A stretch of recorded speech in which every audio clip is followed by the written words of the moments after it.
नमस्ते दोस्तों, आज की गतिविधि है अपठित गद्यांश। आइए पढ़ते हैं। बंदेज कपड़ों को रंगने का पारंपरिक तरीका है। इसमें कपड़ों को थोड़ी थोड़ी दूरी पर धागे से कसकर बांधा जाता है। फिर कपड़े को रंग में डुबोते हैं।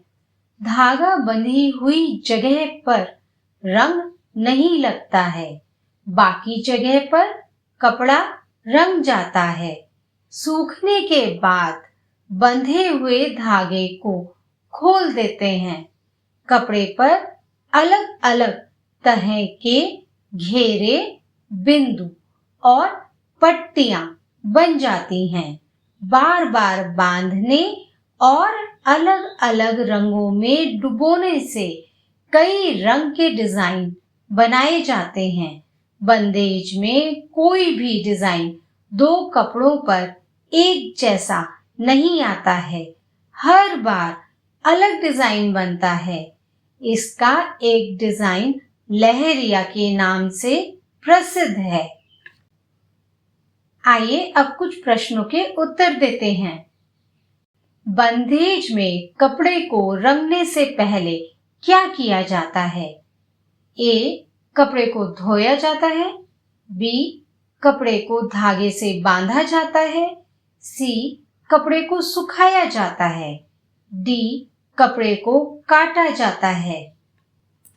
सही उत्तर है कपड़े को धागे से बांधा जाता है। बंदेज का कौन सा डिजाइन प्रसिद्ध है?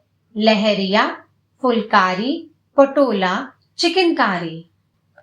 उत्तर है बंदेज का लहरिया डिजाइन प्रसिद्ध है। बंदेज में कपड़े पर कौन कौन से डिजाइन बनते हैं? तारे और चांद, फूल और पक्षी, पर्वत और नदियां या घेरे, बिंदु और पट्टियां। सही जवाब है घेरे, बिंदु और पट्टियां। यहाँ पर आप देख सकते हैं सभी प्रश्नों के जवाब गद्यांश में ही दिए हुए थे। ध्यान से पढ़ने पर हमें उत्तर आसानी से मिल जाएगा। आइए आगे पढ़ते हैं। भारत में बंदेज लगभग 5000 वर्ष पूर्व सिंधु घाटी सभ्यता में शुरू हुई थी। मोहनजोदड़ो और हड़प्पा में भी इसके प्रमाण पाए गए हैं। इस कला को गुजरात के खत्री समुदाय ने विकसित किया था। 7वीं शताब्दी के बाणभट्ट द्वारा रचित हर्षचरित्र में भी राजसी विवाहों में इसका उल्लेख मिलता है। अब प्रश्नों का उत्तर देते हैं। बंदेज कला को किस समुदाय ने विकसित किया?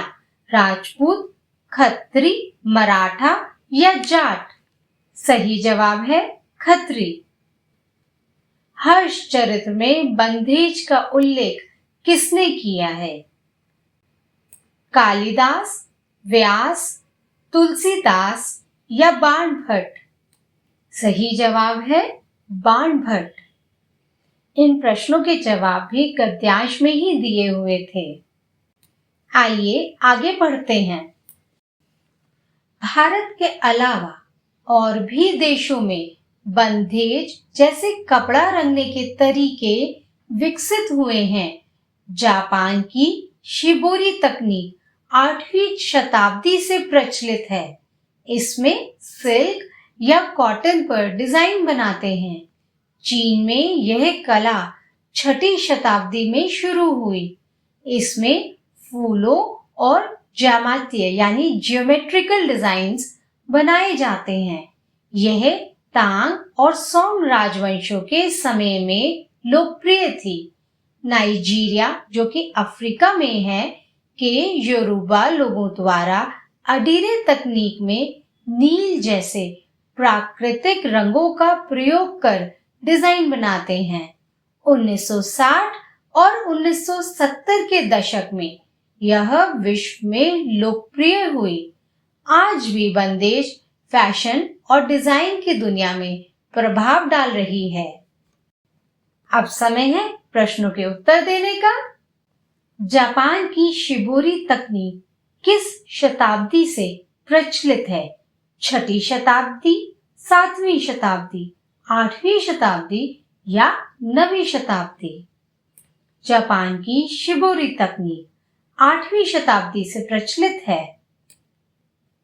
चीन में कपड़े रंगने की कला किस राजवंश के समय लोकप्रिय थी? मिंग और चिंग राजवंश, शांग और झोउ, हान और युआन या तांग और सॉन्ग? चीन में कपड़े रंगने की कला तांग और सॉन्ग राजवंश के समय में लोकप्रिय थी।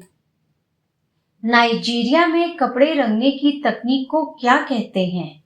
अडीरे, शिबोरी, बंधेज, इकत? सही जवाब है अडीरे। बंधेज विश्व में किस दशक में लोकप्रिय हुई? ए 1940 और 1950, बी 1960 और 1970, सी 1980 और 1990, डी 2000 और 2010? सही जवाब है 1960 और 1970 का दशक।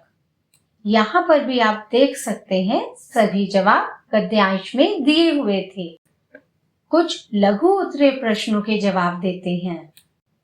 प्रश्न है, बंधेज कला की शुरुआत कब हुई थी? बंधेज के कपड़े को कैसे रंगते हैं? बंधेज भारत के अलावा और किन देशों में प्रचलित है? प्रश्न, बंधेज कला की शुरुआत कब हुई थी? उत्तर है, बंधेज कला की शुरुआत लगभग 5000 वर्ष पूर्व सिंधु घाटी सभ्यता में हुई थी।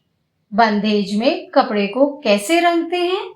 कपड़े को थोड़ी थोड़ी दूरी पर धागे से कसकर बांधकर रंग में डुबोते हैं। जहां धागा बंधा होता है वहां पर रंग नहीं लगता है, बाकी जगह पर कपड़ा रंग जाता है।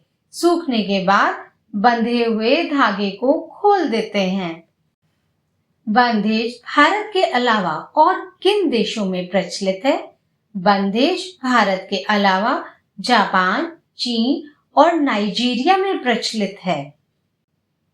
उम्मीद है वीडियो आपको अच्छा लगा होगा। वीडियो को लाइक करिएगा, शेयर करिएगा और इसी तरह के और एजुकेशनल कंटेंट के लिए चैनल को सब्सक्राइब करिएगा।